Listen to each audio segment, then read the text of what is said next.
Bagaimana keterkaitan Perca dengan isu dokumen kependudukan? Banyak sekali, karena kalau dari perkawinan campuran sendiri, dokumen kependudukan itu dari dimulai kita ingin menikah sampai meninggal itu semuanya berkaitan dengan dokumen-dokumen kependudukan. Contohnya pertama, kita ingin melakukan perkawinan antara WNI dengan WNA. Tentu yang pertama kita harus lihat mau menikah di mana. Saya menikah di Indonesia, maka kita perlu dokumen-dokumen dari luar, dari si pasangan kita. Salah satu syaratnya yaitu surat keterangan tidak terikat pernikahan dari luar. Nah, itu pembeda antara kalau kita menikah WNI dengan WNI atau antara WNI dengan WNI sesama WNI atau WNI dengan WNA. Harus ada dokumen itu dari negara pasangannya. Nah, kemudian kita daftarkan ke KUA ataupun Dukcapil. Kita daftarkan, nah kemudian mereka akan mengecek dan ada pendaftaran perkawinan. Nah, setelah itu tentunya direkod secara baik dan kita harus mendaftarkan lagi ke negara pasangan kita supaya perkawinan kita diakui oleh kedua negara. Nah, bagaimana kalau perkawinannya dilakukan di luar negeri? Nah, ini tentu sangat-sangat berkaitan dengan Dukcapil sendiri. Kenapa? Ketika terjadi misalnya menikah di negara Jerman misalnya. Nah, ketika sudah menikah secara legal di Jerman, kita harus mendaftarkan melaporkan di perwakilan Indonesia, misalnya di KBRI Berlin misalnya. Nah, didaftarkan di sana.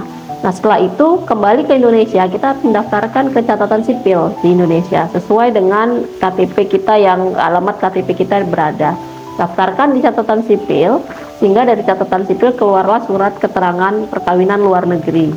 Nah, ketika sudah mendapatkan surat keterangan itu, maka perkawinan sudah legal secara dua negara. Jadi WNI dan WNA kita sudah legal dan akan mendapatkan tentu manfaat-manfaat atas perkawinan dua negara yang sudah legal dan resmi secara dua negara tersebut. Itu baru perkawinan.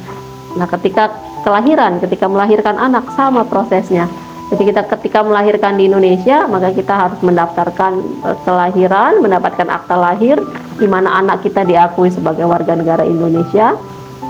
Namun kita juga harus mendaftarkan lagi di Dukcapil sebagai anak berkewarganegaraan ganda terbatas. Jadi ada dokumen lain selain akta kelahiran. Nah, kemudian bagaimana kalau lalu anak tetap masuk di kartu keluarga ya, anak akan mendapatkan NIK, nomor induk kependudukan, dan masuk di kartu keluarga sebagai warga negara Indonesia. Itu, anak kita ini walaupun dua warga negara, tapi di kartu keluarga statusnya adalah WNI. Nah, sedangkan kalau untuk ayahnya yang WNA, misalnya ayahnya WNA, tetap akan ada nama ayahnya di kartu keluarga tersebut. Namun kepala keluarga di sana biasanya ibunya, kalau ibunya yang WNI. Ya, kalau ayahnya WNI maka kepala keluarganya ayahnya. Kalau ibunya ya yang dikata hanya ibunya. Sedangkan ayahnya sendiri kalau sudah mendapatkan kitab, yaitu izin tinggal tetap yang 5 tahun atau seumur hidup, maka ayahnya bisa masuk ke dalam KK bersama-sama dengan pasangannya, dengan istrinya dan dengan anaknya tersebut yang sudah lahir.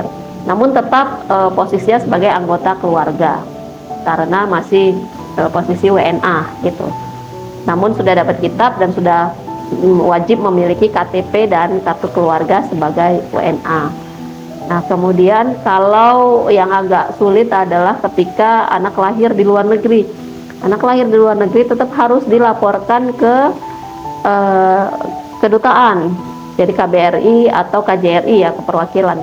Nah, setelah itu laporkan lagi ke Dukcapil ketika tiba di Indonesia untuk mendapatkan NIK, kemudian untuk masukkan di kartu keluarga supaya anak ini terdaftar sebagai WNI. Kemudian harus juga mendaftarkan kelahiran luar negeri. Jadi melaporkan kalau anak lahir luar negeri, laporkan juga ke Dukcapil. Jadi prosesnya memang lumayan panjang. Nah, dari situ kemudian nanti akan ada kematian. Nah, bagaimana dengan kematian? Kalau pasangan kita meninggal, tetap semuanya itu berkaitan dengan dokumen kependudukan di Dukcapil.